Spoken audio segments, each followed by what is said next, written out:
Hello everyone and welcome back to another video. Today is a banner review of the brand new festival, GOWTHER. As you can see here, first things first, they have now made it so you can actually get GOWTHER from this. You can't actually click on it anymore, which I think is kind of weird. You used to be able to click on them and it actually used to tell you the rates, but apparently you can't click on them anymore and see the rates. But I'm pretty... wait, can I go into here? Go into here? Nope, doesn't matter. Okay, apparently the rates don't want to appear. But we'll go over GOWTHER, what he does. He talks too much. We'll go over what he does and if I'm going to summon or not. Firstly, his passive. For every 7DS ally present in the battlefield, so basically for every 7 Deadly Sins ally you have on your team, increase 7 Deadly Sin allies' basic stats by 5%. When the unit uses a buff card, so he has a rank up here, this is his rank up skill, apply rank reinforcement for 2 turns, and for every debuff removed, increase the allies' HP, max HP by 2, up to 20%. Also, at the allies' turn, so I'm guessing that's at the start of the allies' turn, if 3 different races, no, so during the allies' turn, if 3 different races each use a skill, it ranks up GOWTHER's hand. And then it says allies with double. Oh, then allies with double race count as 2 races, which is quite good. That means Gelder will count as 2 races, which is quite nice. If you were to use him with Gelder, which I don't know why you would. Rank reinforcement. If an ally uses a skill card, depending on the card's rank, apply an extra effect. This works for allies, so basically he gives himself a buff. And that buff will then determine an ally will get like an extra effect onto their skill. So a 1-star skill, so a level 1 skill is 30% pierce rate. A level 2 skill is ignore critical resistance by 10% and 30% pierce rate. And a 3-star skill is ignore critical resistance by 10% and ignore crit defense by 20%. You do lose the pierce rate, but you do ignore crit res and crit defense, which is quite nice. His first skill, which is this one, is a pierce and remove ult gauge one. It's got a normal pierce multiplier, but it also removes ult gauge as well. It's actually a very cool animation, I really like it. Level 2, it removes 2 ult gauge, and once again has a normal pierce multiplier. It's actually one of the good ult gauge removal skills, which is actually kind of rare to see nowadays. And then at level 3, it is 3 ult gauge and the level 3 pierce multiplier. Bang! Bang, bang, bang. I really like the animation, it's really cool. And then you have the rank up, this level 1. Which is basically removes debuffs and ranks up that character. We are going to reset for level 2. Level 2 upgrades everyone's. So basically, it's a full hand rank up and removes all debuffs of allies, which is quite cool. There we go. It's a long animation, and then we reset again for the final one, which removes all debuffs from allies, ranks up everyone's hand, and it gives everyone 20% basic stats for 3 turns. Gold animation time. It's a cool. I really like that that little close up. Nice. And then the ultimate. This is the 1/6 one. Of course, here this is 1/6. You actually need 2/6 to have the disable effect as well.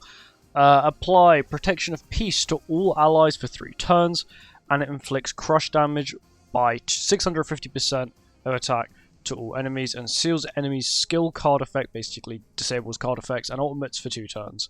Disables the ultimate move effect as well. Protection of peace, which is increase basic stats by 30% if removed, and then ranks up his hand. I'm pretty sure this buff is, I want to say, watch the ultimate as well. I'm pretty sure it's 30% flat. I don't think there's any anything to go with. I don't think there's any other effect that goes with it. I think it's just straight away everyone gets the basic stats no matter what level you are. But I do know you do at least need to be 2/6 to get the disable. I do know that is a thing. Yeah, there's no disable. At 2/6 you get disable. That crush, I think that's the crush effect there. Or is that crush? One of these is the crush effect and the other one's some sort of other one. This might actually be the basic stat boost, might be 5% or 1. Yeah, okay, yeah. So that's basic stat boost is 5% or 1/6, and it's 6/6 is 30%. But now this is where I'm going to go over my problems with him. Can't be using Demonic Beast because every Demonic Beast has a punishment for using rank up skills, and unfortunately he has a rank up skill. If he had a rank up passive, then for example Green Shin, it wouldn't be too bad. But unfortunately, because he's got a rank up card, You can't use him in Demonic Beast, like any Demonic Beast. So you can't be using the new one. He can't be. I think the only one he could probably be used in is maybe Bird. I know he can't be used in Deer 100%. I know he can't be used in Dogs or Nidhogg. So he's not really gonna be that good. Maybe for Knighthood boss he might be good, but to be honest, humans, goddesses, unknowns have so much stat boosting. There's no way in hell that Sins have enough stat boosting, it's like a support stat boosting, to even reach that much. For example, if it was 4 man up, you're getting 20% base stats from GOWTHER, and if you have Merlin on there, you get another 15%, so we're looking at 35% plus 20% from Barn, 55% like HP, which is like the biggest one for points. You can just run like 2 unknown stat. You can literally run Ram and whatever his name is, Nanashi, and you immediately get that 50%, and that's literally all basic stats. And then if you then run Echidna and then Freya with Relic, you're then looking at another 40% each from both of them, so you're looking at 90% basic stats. He can't compete. He's okay at PvP, he has got very good CC, he's a UR based character, but my problem is he's got no damage. He's got a rank up, which means PvE-wise he's going to be super limited, because rank up isn't really that useful. He might be good in Demon King. I've not really seen any content of people using him on the Demon King boss fight. But overall, am I going to summon? We do know there's a Shield Hero collab coming as the next big banner. Will probably be the next big banner.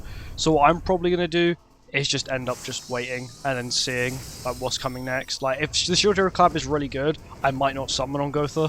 Like, yeah, he's UR base and you know what kind of stuff. He's got good CC, or I might just end up summoning for the fact is that he's just a UR based character, and I can use him for like content or whatever. But that's really it. We do get 4 free multis, which is lovely. It's absolutely lovely. Also, I'm pretty sure that no way you can get him is with the Demon Melee animation. We've got Escanor here, that means we can't even get the Demon Melee animation, which is lovely. But I would say just wait. If you're a big GOWTHER fan and you want to get him, go for it. I'm not gonna. My friend's a big GOWTHER fan. He's probably gonna go for it. You know, I don't blame you. If you're a big fan of a character, go for it, but we do bear in mind there is a Shield Hero collaboration coming soon, so, you know, if you do want to summon on the Shield Hero collab, make sure you don't go, like, silly on it. Escanor, wow. So cool. I'm pretty sure you need the Demon King melee animation to get GOWTHER. I've not seen anyone summoning videos. I haven't seen actually many videos on GOWTHER. I've been watching, like, the odd few people. I watch a little bit of Dorashan, a little bit of Nag, stuff like that, and getting people's opinions on it, and listening to their opinions, 70S Leaks Discord, giving like seeing what their opinions are of it. Because he seems okay. I just see his only problem is that he just can't. I don't think he can. He doesn't provide enough, like, to be a festival. Like, he just seems like he should have been it should have been like LR green or red GOWTHER. That's the way it seems like he was, but they thought, screw it, let's just stick a UR on it and just send it. That's what it seems like it was. Which is unfortunate, because, you know, it would have been quite cool to see like an LR red or green GOWTHER. Hell. Mad. If this is Mael, by the way, if this next SSR is Mael, these are the 2 characters I've never pulled from a festival banner before. Demon Chan, I thought that was going to be Mael then, because how far it zoomed out. Oh, I guess we take it. We take him. Once again, I don't play on this account, so I don't care. I have like characters like level 1 on this account. But overall, I'm just going to save. I don't think it's personally worth it. You know, if you guys want to go for it, go for it. Oh, it could actually be Demon King melee animation. I don't know what the criteria is for Demon King melee animation. I've only got it like once, and that's on this account. It's the only time I've ever got it. I didn't get it on Melee's banner, and I only got it on Arthur's banner on this account whilst I was doing my banner review for him. We'll find out here. If Melee loses, that means we got it. No, we won. Okay, we didn't get it. A light Ludo. Okay, no, not light Ludo, but the seasonal one. And you actually have to summon to get the multi, the other free multi. You have to do like 2 summons, it says. Well, you get a bunch of free multis anyway. There we go. You do get a lot of UR penance for free. I think the problem with GOWTHER, right? He's going to be so expensive to level up because it's a UR base. It's 84 SA coins if he's 1/6 from SA1 to SA6. Plus, you know, there's a bunch of other things as well. Oh yeah, don't look at this box. There's so many good characters here and they're all just 1/6. Oh, it's bad. They've even got Reinhardt here just sitting here at just at the bottom of my box, level 50. I've had this account for a very long time. There we go, doing anything? Stick boy, nothing. Actually, I want to see, can I see the P here? Can I see the rates for the P? Or is it, you just can't click on it? You just have to take their word for it. That you have to take their word, apparently. Okay, we can get hit to 300. We are going to get to 300. We can get 300, so why not? A little bit of summoning to it. Why not? But my thoughts on it, the banner's like okay. We didn't actually look at the banner, but the banner's like okay at best. You know, there's Lolly Merlin and the one Escanor on it, which is sort of why I'm like, eh. If the banner was like better, I would say yeah, go for it, summon. But the banner isn't that good, personally for me. For a long-time player, the banner isn't that good. Maybe for a newer player, there's like Ratarmul on it, there's Green Freya on it if you don't have a Freya. Who else is on there that's quite good? Tears on there, Hel, Mael, you know, there's some quite good characters on there. If you really need them for specific content, then yeah, maybe go for GOWTHER. And maybe if you're lucky, you'll get the other ones as well.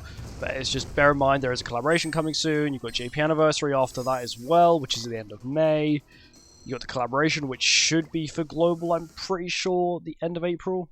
I'm pretty sure it's the, well, I mean, I can actually check. Yeah, literally it'll be the last day of April will be the collab on Global. Sorry, yeah, I've got Tristan as well, wow, cool. Why can't I have this luck on my main account on festivals? Well, I don't think you realize, on my main account on festivals, I don't get any luck. When it comes to collaborations, apart from Shield Hero, that's the only collaboration that I didn't get good luck on, and I'm scared because it's coming back. I had to do 2 rotations. I had to get everyone. Which is like, it should be over. Hopefully I get nice this time. Anyway, final summon. Let me see what we get from the 300. Lost Flame Blade. No, I don't think. Oh my god, Jelly Winged King. That's good for people who can't do the new Demonic Beast, because that's what you need for the new Demonic Beast. And can I see the rates? Can I see the rates? Am I not allowed to see the rates? Can I go through at least? Freya? Okay. That's not bad. If I had that on my main account, that'd be nice. I'd make him 6/6. But this event does give you a lot of diamonds, which is actually quite nice. I do like the fact they are giving us a nice chunk of diamonds from us. Okay, I'm going to have to get off this screen because he just talks too much. He just still talks too much. Okay, screw it. Okay, we're going to have to just put up with it, I'm sorry.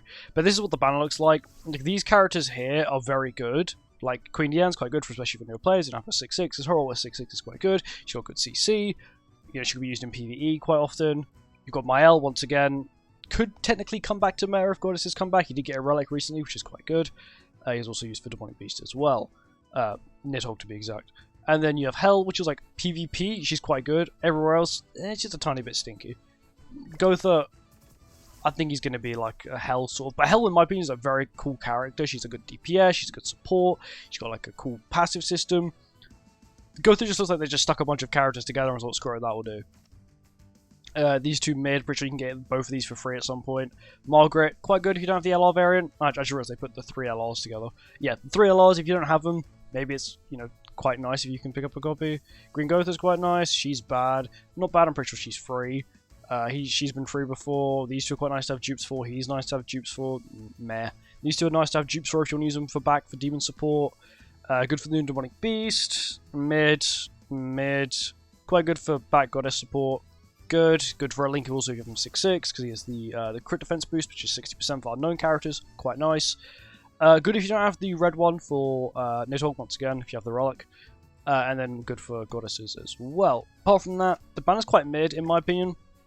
All the characters you don't need dupes for. You don't need dupes for these two. Him, her, this one. These two's quite nice for CC. Don't need dupes. Need dupes. Don't. These ones always have nice dupes for because they're LR. Guess these are nice to have dupes for because they're festivals, but that's it. It's like it's just because there's no like, oh, you really need these characters 6/6. The only ones I'd really say you really want 6/6 is Tyr and the people with the links. You don't even want the people that have the like really broken links, like Mael's Grace. You've got Ratarmul and Green Soriel's Grace. You've then got Tyr's Bond or Unity, wherever it's called on here. Bond, I think it's called Bond on here, and Global it's called Unity. But I wouldn't recommend summoning. Well, I'm not going to, at least. I'm going to wait. If you're a big GOWTHER fan, go for it. I don't see him being that useful because he's limited to Sins. If he worked with either Sins or Unknowns, if he worked with Unknowns, right, I would say completely different story. You know, you can solo him, he'd be good. But I feel like Gelder has set a new standard, and Gelder is very strong, and I still don't think, I think if you're on Evade Food with Gelder, and you're running the right team, you're still going to be able to tank a really well Sins team. Turn 1 at least. But anyway, thank you for watching the video. Hope you guys enjoyed. I'll see you next one. Goodbye.